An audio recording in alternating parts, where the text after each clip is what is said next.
Audio Jungle. Audio Jungle.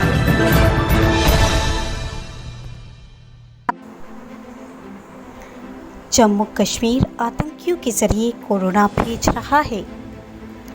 Pakistan हर स्तर पर भारत के खिलाफ नापाक हरकतें करने में जुटा हुआ है। अब पाकिस्तान की नई चाल सामने आई है। पाकिस्तान कोरोना संक्रमित आतंकियों को सीमा पार इस तरह भेज रहा है। बॉर्डर फायरिंग, घुसपैठ करके आतंकियों को भेजने और भारत में हालात खराब करने की कोशिशों के बाद अब पाक इस नए एंगल पर काम कर रहा है। कुलगांव में शनिवार को मारे गए दोनों आतंकी कोरोना पॉजिटिव पाए गए हैं। जम्मू कश्मीर पुलिस ने फैसला लिया गया है कि अब कश्मीर में जो भी आतंकी मारा जाएगा पहले उसका कोरोना टेस्ट किया जाएगा। गौरतलब है कि शनिवार को कुलगांव में एनकाउंटर के दौरान 2 आतंकवादी मारे गए थे। उनके पोस्टमार्टम के साथ कोरोना टेस्ट करवाया गया तो वे संक्रमित पाए गए। इसके बाद जांच एजेंसियों में हड़कंप मच गया। कश्मीर में काम कर रहे सभी सुरक्षा बलों को कहा गया है कि आतंकियों के खिलाफ ऑपरेशन में कोरोना से जुड़े पूरे प्रोटोकॉल का पालन किया जाए। कांग्रेस का अटैक, चीन हमारी सीमा से पीछे हटे, पीएम मोदी को देश से माफी मांगनी चाहिए। भारत और चीन के बीच तनावपूर्ण स्थिति आज से कुछ सामान्य होती दिख रही है। भारत की ओर से राष्ट्रीय सुरक्षा सलाहकार अजीत डोभाल ने मोर्चा संभाला और अपने चीनी कक्ष से बातचीत की। सूत्रों से मिली जानकारी के मुताबिक रात तकरीबन 2 घंटे तक दोनों शीर्ष अधिकारियों के बीच बातचीत हुई और इसके बाद चीन की सेना गलवान घाटी से पीछे हटने को मजबूर हुई। इस मामले पर अब कांग्रेस प्रधानमंत्री नरेंद्र मोदी पर हमलावर हो गई है। कांग्रेस प्रवक्ता पवन खेड़ा ने सोमवार को पीएम से माफी मांगने को कहा। प्रवक्ता ने कहा कि पीएम मोदी अपने पुराने बयान पर माफी मांगे जिसमें उन्होंने कहा था कि चीन हमारी सीमा के भीतर नहीं घुसा। इंडिया चाइना ना कोई घुसा है ना कोई घुसा हुआ है, तब डी एस्केलेशन क्यों?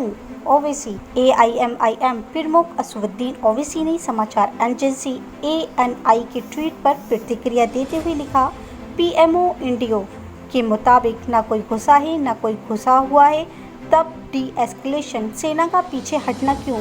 यह है 3 सवाल।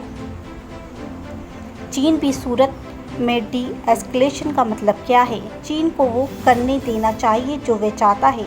PMO इंडिया के मुताबिक ना कोई घुसा है ना कोई घुसा हुआ है, तब डी एस्केलेशन क्यों? हम चीन पर भरोसा क्यों कर रहे हैं जब 6 जून के समझौते के बाद हमारे साथ धोखा हुआ है? क्या चीन ने डी एस्केलेशन का वादा किया था?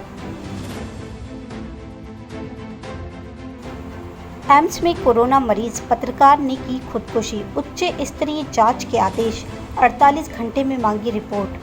दिल्ली के एम्स में एक पत्रकार की कथित खुदकुशी मामले में केंद्रीय स्वास्थ्य मंत्री डॉक्टर हर्षवर्धन ने जांच के आदेश दिए हैं। उन्होंने ट्वीट करके बताया कि एम्स के डायरेक्टर को आदेश दिया गया है कि तत्काल घटना की जांच कराएं और इसके बाद एक हाई लेवल कमेटी 48 घंटे के अंदर रिपोर्ट सौंपेगी। उन्होंने इस घटना पर दुख व्यक्त करते हुए कहा कि मीडिया ने अपना एक साथी खोया है, इसका बेहद दुख है। पुलिस के मुताबिक सोमवार को एम्स में 37 वर्षीय पत्रकार ने ट्रॉमा सेंटर की 4थी मंजिल से कूदकर खुदकुशी कर ली थी।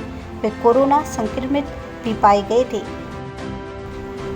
पाकिस्तान झूठी शान के लिए पत्थर मारकर युवती की हत्या, पिता पति आमने सामने।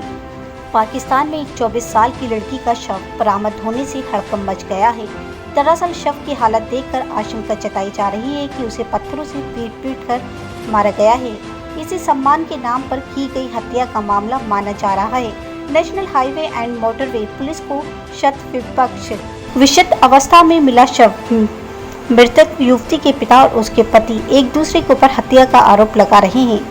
इंडस हाईवे पर 27 जून को मिले शव के सिर पर गंभीर चोटों के निशान थे। स्थानीय पुलिस का कहना है कि शव वांडा चचार गांव की युवती का है। माना जा रहा है कि जामशोरों में पुलिस को पत्थर मारे गए और लकड़ी से उसकी पिटाई की गई। पुलिस फिलहाल मामले को सम्मान के लिए ली गई हत्या मान रही है। सिंध पुलिस का कहना है कि युवती के पिता ने पहले उसकी मौत को हादसा बताया, लेकिन फिर अपना बयान वापस ले लिया और आरोप लगाया कि युवती के पति और पति के भाई ने उसकी हत्या की है।